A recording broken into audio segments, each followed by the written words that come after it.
வணக்கங்க. என் பேர் முருகன். செங்கல்பட்டு மாவட்டம், திருக்கழுக்குன்றம் வட்டம், அம்னம்பாக்கம் வில்லேஜ். சித்தாமூர் பக்கத்தில் வந்து ஒரு 20 ஏக்கர் சவுக்கு கன்று ஏற்கனவே வச்சுருந்தாங்க. அதை வெட்டிட்டு இப்போ திருப்பியும் சவுக்கு கன்று வைக்க போகிறாங்க. அதுக்கு புழுதியில் அண்டை வெட்டத்துக்காக ட்ரையல் பார்த்துருக்கோம். இப்போ 20 ஏக்கர் ஓட்டி முடிச்சாச்சு. புழுதியில் வெட்டத்துக்கு கொஞ்சம் நல்லா இருக்குது.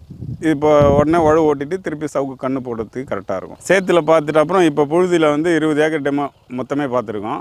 அதில் வந்து தண்ணி அதிகமாக இருக்கும்போது ஃபினிஷிங் கரெக்டாக இருந்தது. அதனால் புழுதியில் எப்படி இருக்குன்னு பார்க்கலான்ட்டு செக் பண்ணோம். இது ஈரப்பதம் எப்படி இருக்குன்னு பார்த்தீங்கன்னா, நம்ம வேர்க்கடலை போடுறது எவ்வளோ ஈரம் இருக்கணுமோ அந்த ஈரம் இருந்தாலும் புழுதி கரெக்டாக இருக்கும். இப்போ பார்த்தீங்கன்னா, இதை ஆள் வச்சு வெட்ட முடியாது. ஆளுங்க பற்றாக்குறையால் நம்ம இந்த மிஷின் அள்ளி போட்டது இன்னும் கொஞ்சம் ஈஸியாக இருக்குது. சீக்கிரமாக ஒரு 2 நாளில் 10 ஏக்கர் 20 ஏக்கர் ஃபீல்டு முடிச்சிருக்கேன். பார்த்தீங்கன்னா, இப்போது சேர்த்து பயிர் வைக்கிறோம் அப்படின்னா, ஆல்ரெடி இருக்க வரப்போ கொஞ்சம் பண்டை பெருசாக போட போகிறோம். இதில் சவுக்கில் பொறுத்த வரைக்கும் 3 வருஷம் 5 வருஷன்றதுனால வரப்பெல்லாம் இருக்காது சுத்தமாக.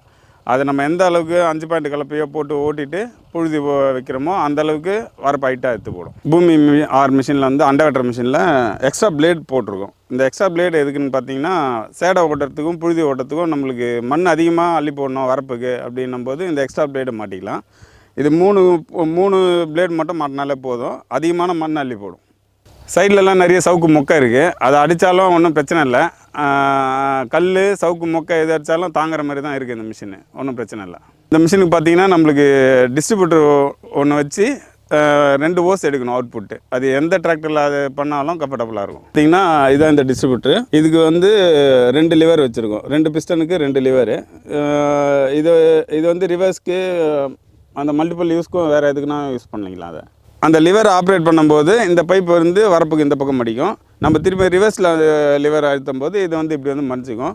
இது எதுக்குன்னு பார்த்தீங்கன்னா, ஒரு பெரிய கல் இருக்குது, வரப்பில் மரம் இருக்குது, அதை வந்து பைப்பு இருக்குது, அது அந்த மாதிரி டைம்னால் நம்ம இதை வந்து லிவர் யூஸ் பண்ணால் இங்கே வந்து மடிச்சிடும்.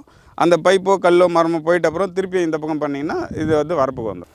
அப்புறம் பார்த்திங்கன்னா, இது வந்து அதிகமாக சேத்துக்கு ஓட்டுற மாதிரி இருந்தால் நம்மளுக்கு வந்து 4 வீல் டிரைவிங் தேவைப்படுது. அதனால் 4 வீல் டிராக்டர் இருந்தால் நல்லாயிருக்கும். 2 வீல் டிரைவே போதுமா வந்து புழுதி ஓட்டும் போது. இப்போ நான் வந்து யூஸ் பண்ணது ஜாண்டியரில் 50 ஹெச்பியில் போட்டு ஓட்டிகிட்ருக்கேன். இது பார்த்திங்கன்னா 45 ஹெச்பிலேருந்தே ஓட்டலாம். வேறு எந்த வண்டிக்கு ஒன்றாலும் சூட்டபுளாக ஆகும். ஆனால் சேத்துக்கு ரொம்ப ஓலக்கழனி அந்த மாதிரிலாம் இருக்கும்போது நம்மளுக்கு வந்து 4 வீல் டிரைவ் தேவைப்படுது. இது 45 ஹெச்பிலேருந்தே மாட்டலாம் 4 வீல் டிரைவில். புழுதியில் பார்த்தீங்கன்னா, நான் 35 ஹெச்பி 30 ஹெச்பிலேருந்தே புழுதிக்கு போட்டு ஓட்டலாம், ஒன்றும் பிரச்சனை இல்லை. இந்த மிஷின் பார்த்தீங்கன்னா, பூமி 6 கம்பெனிலேருந்து வாங்கினேன். வாங்கிட்டு 1 வருஷம் ஆகுது. இது வரைக்கும் நான் 2 டைம் சர்வீஸ் பண்ணியிருக்கேன். ஹவர்ஸ் பார்த்தீங்கன்னா, இது வரைக்கும் ஒரு 700 மணி நேரம் கிட்ட ஓடி இருக்கு மிஷினு. இதுக்கப்புறம் நாம் வந்து இந்த புழுதி இந்த போகம் ஒரு 150 ஏக்கர் கிட்ட இப்போ புழுதியில் சேடையில் ஓட்டியிருக்கேன். இப்போ புழுதியில் 20 ஏக்கர் ஓட்டியிருக்கேன். இதுக்கப்புறம் இன்னொரு சர்வீஸ் நம்ம பண்ணணும். இந்த மிஷின் வந்து தேவைப்படுற விவசாயிகள் வந்து பூமி ஆர் அப்படின்ற கம்பெனிக்கு ஃபோன் பண்ணிங்கன்னா, ஃபோன் நம்பர் இருக்கும், அது பண்ணிங்கன்னா அவங்களை கான்டாக்ட் பண்ணிங்கன்னா உங்களுக்கு இந்த மிஷின் கிடைக்கும்.